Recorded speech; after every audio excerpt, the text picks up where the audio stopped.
네, 영상을 보니까요. 최근 일본 증시가 34년 만에 사상 최고치를 기록하는 등 일본 투자에 대한 관심이 굉장히 높아지고 있습니다. 찰리 멍거 버크셔 해서웨이 부회장이 지난해 작고하기 전에 버핏의 일본 베팅을 두고 일생에 한 번뿐인 신의 선물과 같은 기회였다고 극찬한 인터뷰가 화제가 된 만큼 버핏 효과를 톡톡히 누린 투자자들도 많아지는 것 같은데요.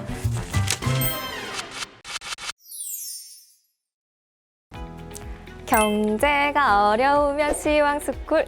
네, 여러분 안녕하세요. 시황스쿨로 처음 인사드리는 아나운서 이보연입니다.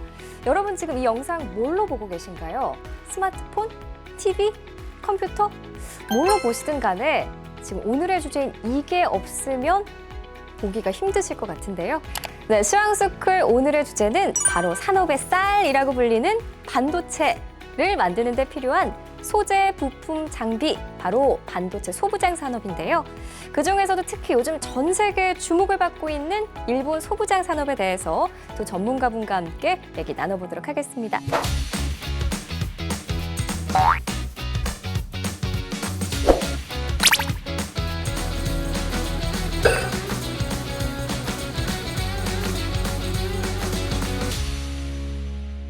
어서 오세요. 안녕하세요. 네, 먼저 두 분 소개 부탁드립니다.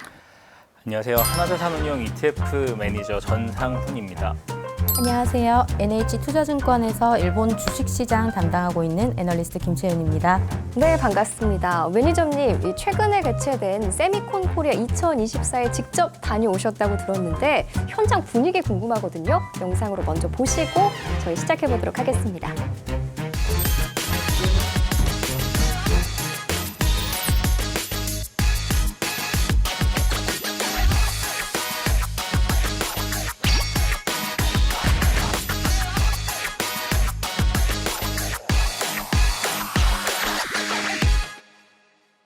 네, 영상을 보니까요. 최근 일본 반도체 소부장 시장의 랠리를 이해할 수 있을 것 같은데 최근 일본 증시가 34년 만에 사상 최고치를 기록하는 등 일본 투자에 대한 관심이 굉장히 높아지고 있습니다.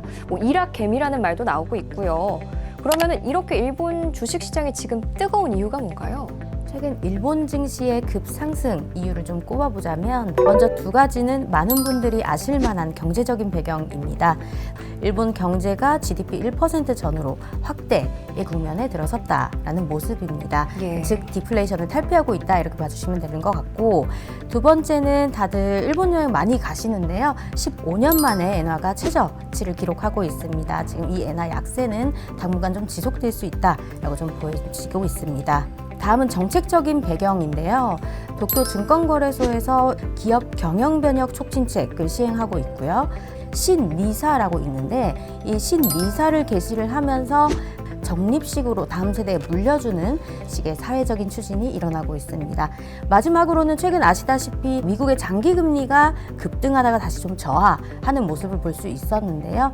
성장주가 같이 상승하면서 일본의 반도체 관련주들, 소부장 관련주들도 같이 상승을 하는 그런 요인들을 꼽을 수 있습니다. 또 작년 4월에 워렌 버핏이 일본을 방문하면서 글로벌 투자자들의 이목을 끌었었는데요. 탄탄한 기업 실적, 그리고 풍부한 현금, 근데 굉장히 주가가 저렴하더라 라는 수준에 모두가 깜짝 놀랐습니다. 네, 지금 말씀해주신 이 워렌 버핏의 오랜 투자 파트너인 찰리 멍거 버크셔 해서웨이 부회장이 지난해 작고하기 전에 버핏의 일본 베팅을 두고 일생에 한 번뿐인 신의 선물과 같은 기회였다고 극찬한 인터뷰가 화제가 된 만큼 이 버핏 효과를 톡톡히 누린 투자자들도 많아지는 것 같은데요. 그럼 본격적으로 오늘 주제인 일본 반도체 소부장에 대해서 알아보도록 하겠습니다. 그럼 먼저 저희가 반도체에 대해서는 잘 알고 있거든요. 정확히 반도체 소부장은 어떤 거예요? 소부장이라는 것은 소재, 부품, 장비의 줄임말로 보통은 반도체나 2차 전지, 자동차 같은 대규모 산업의 하위 제조업을 뜻하는 말입니다. 각 산업의 밸류체인 혹은 공급망 역할을 하면서 산업의 허리를 담당하고 있다고 보시면 될 것 같습니다. 아나운서님, 반도체 하나를 만드는데 몇 개의 공정이 필요하다고 생각하시나요? 반도체가 작으니까 많아봐야 한 100개, 200개 정도 되지 않을까요? 네, 100개, 200개보다는 조금 더 많은 500개 이상의 공정이 필요한데요. 훨씬 많은데요? 네, 맞습니다. 이 과정에서 수백 개의 다양한 장비와 소재, 부품들이 사용되고 있어서 소부장의 규모만 해도 하나의 산업을 이룰 만큼 그 규모가 크다고 할 수 있습니다. 네. 생각보다 반도체 소부장 산업이 굉장히 큰 사업이네요. 특히 일본이 소부장을 중심으로 이 반도체 산업이 성장을 했다고 하는데 그러면은 일본 반도체 산업의 역사는 어떻게 되고 지금 현재 수준은 어느 정도 되는 거예요? 배경을 먼저 설명드리자면 일본이 제2차 세계대전 패전한 이후에 여러 군수업체들이 폐업을 하게 되었습니다. 기술은 있지만 일자리를 잃은 일본인들이 창업을 시작하게 되는데요. 소니, 혼다, 오므론, 무라타 제작소 이런 기업들 다들 한 번씩 들어보셨을 것 같은데 지금도 막강한 영향력을 가지고 있는 기업들이 이 시기에 탄생했습니다. 일본의 반도체 소재 같은 경우는 글로벌 시장 점유율 56%, 세계 1위를 기록하고 있습니다. 참고로 일본 반도체 산업이라고 얘기하면 삼성전자나 하이닉스와 같은 기업을 떠올리시는 분들이 많은데요. 일본에서는 반도체라고 하면 반도체를 만들기 위한 소부장 업체를 주로 일컫습니다. 일본 정부는 일본 국내의 글로벌 반도체 공급망을 재편성하고 글로벌 탑티어 기업들을 좀 유치를 하면서 반도체의 기술 개발과 협력을 서두르고 있는 상황입니다. 네, 이렇게 얘기를 들으면서 사실 뭐 우리나라 삼성이나 SK 하이닉스 같은 그런 반도체 기업은 일본에 왜 없지 이런 생각을 하기도 했는데 이게 한국과 일본의 반도체 기업 개념이 조금 달라서 그랬나 봐요. 그러면은 일본 반도체 소부장 산업의 성장에 역사적인 흐름 외에도 정책적인 흐름도 한몫했다면서요? 예, 맞습니다.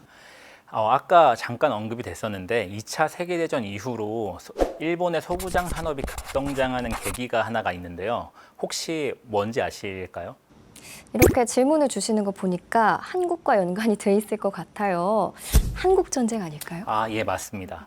우리로서는 좀 가슴이 아픈 네. 일이지만 한국 전쟁으로 인해서 일본 경제는 유례없는 대호황을 누리게 됩니다.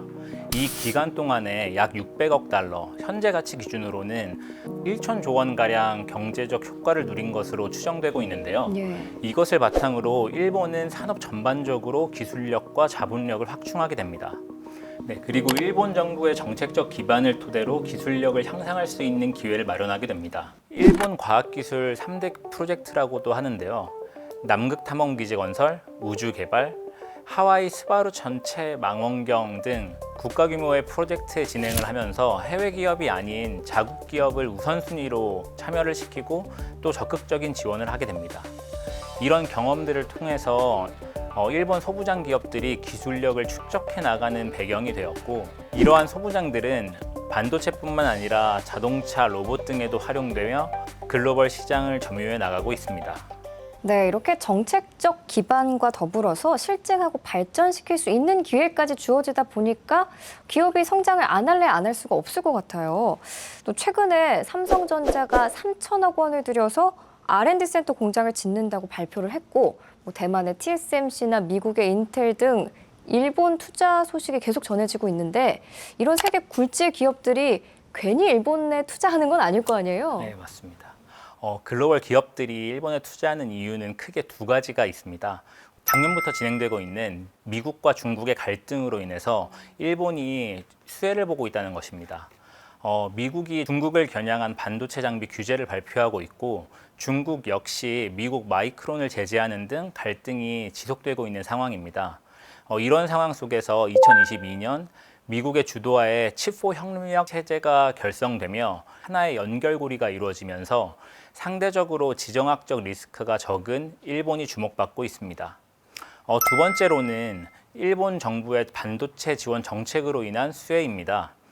일본 정부는 2021년 6월 반도체 디지털 산업 전략을 공표하면서 대대적인 지원에 나섰는데요. 그 일환으로 대만의 반도체 제조 대기업인 TSMC를 일본 구마모토 현에 유치하면서 일본 정부는 제1공장 건설 비용의 절반 정도인 4,700억 원을 지원하였습니다.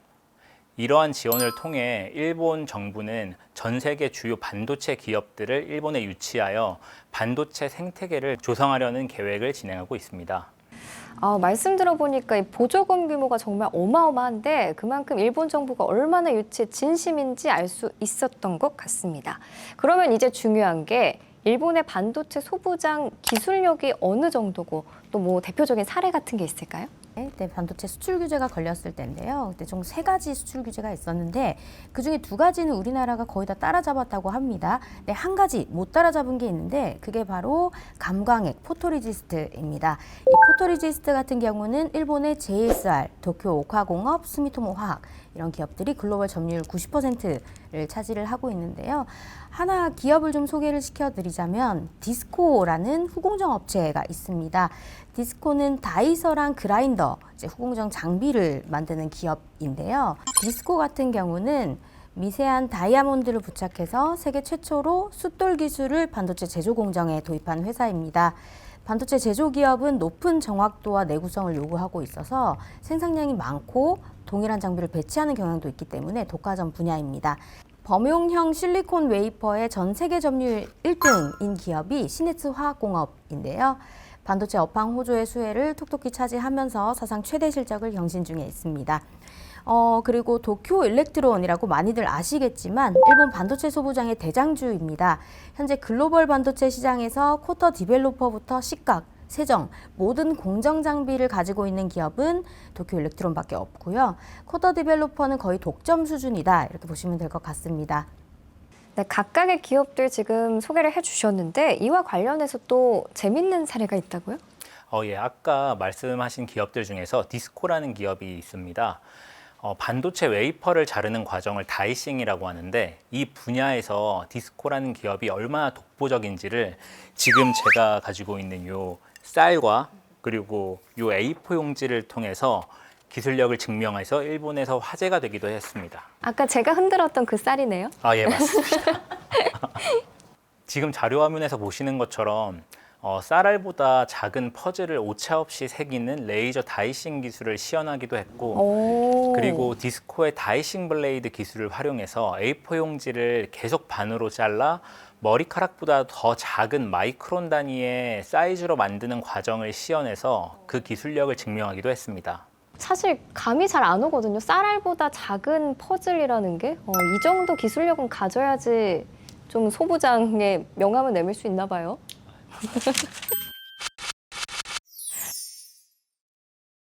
네, 지금까지 최근 일본 증시 성장 배경부터 반도체 소부장 산업까지 자세히 알아봤는데요. 투자자들이 정말 궁금한 내용을 알아보는 코너 시황스쿨 무엇이든 물어보세요 시간입니다. 저희가 유튜브 댓글을 통해서 미리 질문을 받아봤는데요. 오늘 전문가분들이 시원하게 궁금증을 해결해 드리도록 하겠습니다. 네, 먼저 첫 번째 질문입니다. 한국 소부장과 일본 소부장의 차이점 및 투자할 때 주의할 점 알려주세요라고 땡땡 6741님께서 질문을 주셨는데요. 먼저 매니저님께서 답변해 주시죠. 네.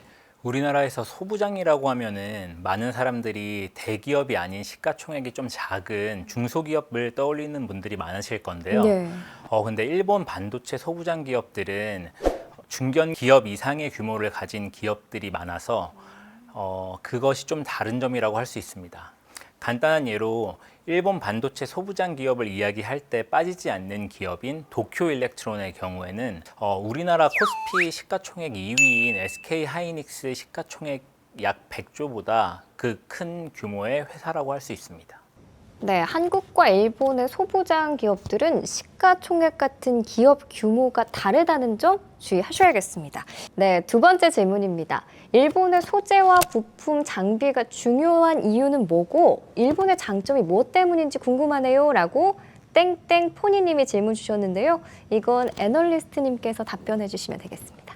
가장 큰 이유는 생성 AI, 많이 들어보셨던 챗 GPT와 같은 기술의 발달과 진보로 보다 높은 성능과 기술을 가진 부품, 장비 등이 필요해졌기 때문입니다.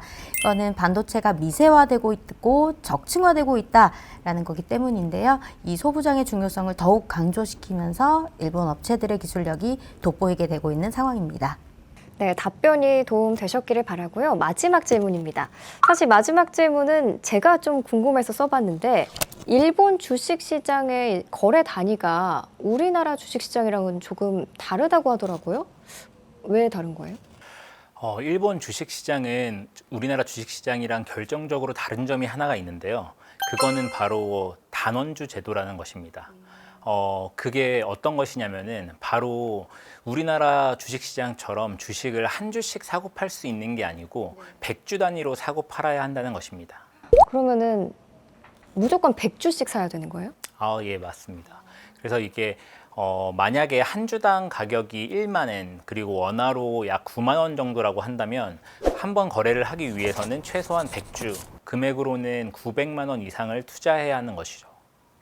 그러면은 한 주 단위가 굉장히 높은 기업일 경우에는 100주씩 사야 되면 부담이 굉장히 커서 접근하기가 쉽지 않을 것 같은데 일본 주식 시장이나 뭐 일본 시장에 좀 접근하기 쉬운 방법으로는 뭐 없을까요? 다른 게? 그래서 이런 방법을 해소하기 위해서는 이제 국내에 상장한 ETF를 통해서 그 불편함을 해소할 수가 있는데요. 국내에 상장한 ETF는 국내 주식과 동일하게 한 주씩 소액 투자를 할 수가 있고, 그리고 ETF 하나에 투자하는 것만으로도 이제 그 ETF에서 보유하고 있는 뭐 최소 10개 기업 이상의 분산 투자를 하는 효과까지 있어서 리스크 관리에도 좀 더 효과적이라고 할 수 있을 것 같습니다. 네, 알겠습니다. 이렇게 개별적으로 투자하기에는 조금 부담되는 일본 주식을 여기 지금 우리 전상훈 매니저님께서 운용 중인 아리랑 일본 반도체 소부장 ETF가 좋은 대안이 되지 않을까 싶은데요. 지금까지 시황스쿨 무엇이든 물어보세요 시간 여기서 마치도록 하겠습니다. 네, 질문에 선정되지 못하신 분들께도 저희가 선물 드리고 있으니까요. 앞으로도 많은 참여 부탁드립니다.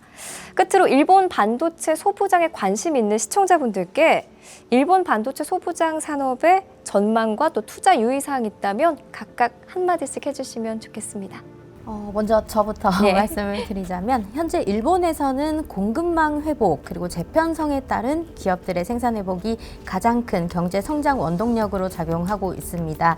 2024년 반도체 소부장 산업은 인공지능용 서버에 대한 투자, 그리고 생성 AI용 GPU에 대한 투자, 코로나19 시기에 구입한 제품 교체 시기가 도래하고 기업들의 IT 투자 회복 등을 바탕으로 해서 점진적인 업황 회복이 나타날 것으로 판단하고 있고요.